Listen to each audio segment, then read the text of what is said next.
Bonjour Simon Serroussi. Bonjour. Et merci d'avoir accepté notre invitation. Vous êtes diplomate au sein du département Europe du ministère israélien des Affaires étrangères. Simon Serroussi, le week-end a été marqué par de nouvelles menaces iraniennes contre l'État hébreu. Samedi, le guide suprême Ali Khamenei a promis, je cite, une riposte cinglante aux actions des États-Unis et d'Israël contre l'Iran et le dit front de la résistance. L'Iran qui, selon toute vraisemblance, a décidé de répliquer à l'attaque israélienne du 26 octobre dernier contre son territoire, elle-même en représailles aux missiles tirés contre Israël, cette fois le 1er octobre dernier. Simon Serroussi, cette attaque iranienne vous semble de plus en plus probable, et si oui, pourrait-elle avoir lieu dans les prochaines 48 heures, à savoir en même temps ou presque que l'élection présidentielle américaine? Vous savez, Steve, nous sommes en Israël habitués à ces menaces iraniennes. Nous sommes habitués à ces attaques iraniennes. Il faut rappeler que l'Iran a encerclé Israël avec un anneau de feu, des organisations terroristes armées, financées par les mollahs, pour pouvoir attaquer Israël. La grande différence, c'est que maintenant, depuis peu, ces attaques viennent directement du sol de la République islamique avec des volées de missiles balistiques tirés sur Israël. Ce que je peux vous dire, c'est que nous prenons très au sérieux les menaces contre l'État d'Israël. Le peuple juif, aujourd'hui, prend très au sérieux lorsque des dirigeants dictatoriaux menacent de le détruire, menacent de l'attaquer. Et je pense que la République islamique d'Iran sait aussi que la réponse à toute attaque sur notre sol est extrêmement ferme. Ils l'ont vu ces dernières semaines. Leurs proxys à travers la région l'ont aussi vu cette dernière année. Et donc, nous attendons avec, tout en étant prêts, à la fois de façon défensive et offensive. Simon Serroussi, malgré les coups, comme vous le disiez, infligés à la fois à la défense aérienne iranienne il y a quelques semaines, donc le 26 octobre dernier, mais aussi contre les proxys, en particulier contre le proxy par excellence de la République islamique, le Hezbollah au Liban, est-ce que malgré tout vous êtes surpris par le fait que l'Iran puisse presque s'aventurer dans une nouvelle aventure militaire qui pourrait occasionner une riposte extrêmement vigoureuse à la fois d'Israël et peut-être même des États-Unis, comme semble-t-il les émissaires américains ont pu le transmettre via des intermédiaires suisses aux responsables iraniens? Malheureusement, nous avons affaire à un acteur radical. Il y a peu de pays avec un tel degré d'extrémisme, de radicalité, de messianisme religieux à travers la planète. Et ce sont donc un fonctionnement, une façon de lire les questions stratégiques qui est très différente de la nôtre, car c'est un régime messianique, fanatique, auquel nous avons affaire.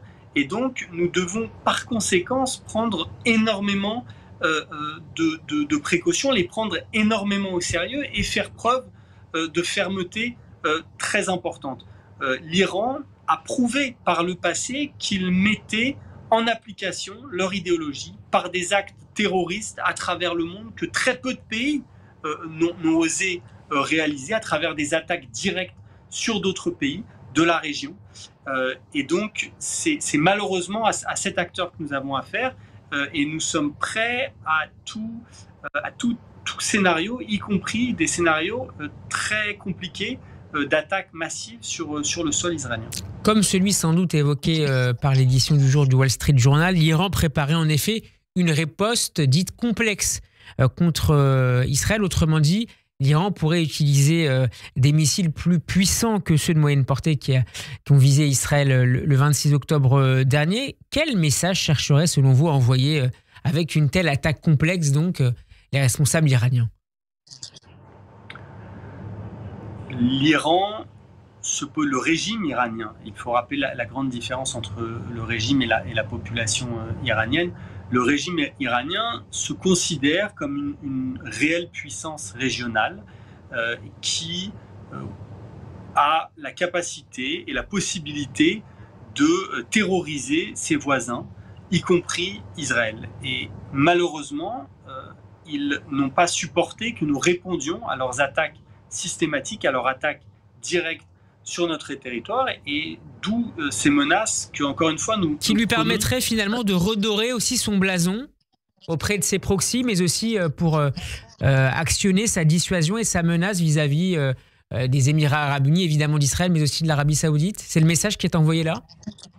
Je pense que c'est deux messages. C'est un message à la fois à la région et au monde, le positionnement de l'Iran en tant que régime qui se considère comme une puissance régionale et qui doit donc répondre à toute attaque qui a été faite sur son territoire, même si cette attaque était elle-même une réponse, mais aussi vis-à-vis de sa propre population. Il faut rappeler qu'on a affaire à un régime tyrannique avec une population iranienne qui se rebelle toutes les 2-3 ans et des milliers de personnes, de jeunes qui sont massacrés dans la rue. Et si ce régime fait preuve de faiblesse face à l'extérieur, il se met en danger aussi à l'intérieur. Et donc c'est une vraie stratégie de survie du régime iranien, à la fois sur le plan régional, international et sur le plan intérieur, dans cette fuite en avant d'attaques contre l'État d'Israël et sur le sol de l'État d'Israël. Est-ce que cette période, Simon, sert aussi d'élection américaine, puis de transition jusqu'à l'intronisation d'un nouveau président ou d'une nouvelle présidente, en l'occurrence Donald Trump ou Kamala Harris, c'est un moment d'incertitude régionale accentuée? C'est toujours une période délicate, nous l'avions vu par le passé, parce qu'il peut y avoir un changement d'administration aux États-Unis, les hauts fonctionnaires, les ministres changent, mais je pense que nous restons sur une continuité de la politique américaine dans la région. Les deux candidats sont de réels amis d'Israël qui ont fait preuve de fermeté par le passé vis-à-vis de l'agressivité iranienne, et donc même si les Iraniens essayent de profiter de cette période de transition, je pense que l'administration américaine et ses alliés dans la région sauront faire preuve de continuité dans leur politique et dans leur réponse face au Mollah. Un jeune homme juif iranien de 20 ans, Arvin Nathaniel Kahramani, a été exécuté ce matin. Zichrono Livracha, il avait été condamné à mort en mai dernier pour le meurtre d'un citoyen musulman iranien qu'il avait attaqué.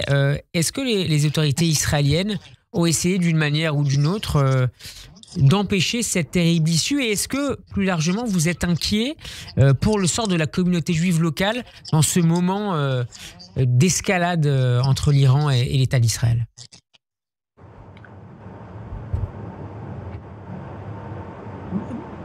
À titre personnel, je suis bien sûr toujours très triste lorsque un jeune juif perd la vie, même si je n'ai pas les détails précis de cette affaire.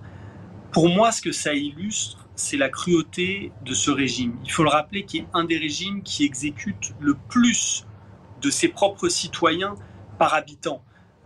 C'est un régime qui réprime les femmes. On a vu l'image de cette jeune Iranienne pleine de courage et de liberté qui se déshabille en plein milieu de Téhéran et qui a ensuite été arrêtée. Et pour moi, l'histoire de ce jeune juif qui se fait exécuter en Iran me rappelle la cruauté de ce régime, me rappelle à qui nous avons affaire, un régime qui n'est pas seulement tyrannique, mais qui est aussi fanatique dans son application de la loi sur son propre sol.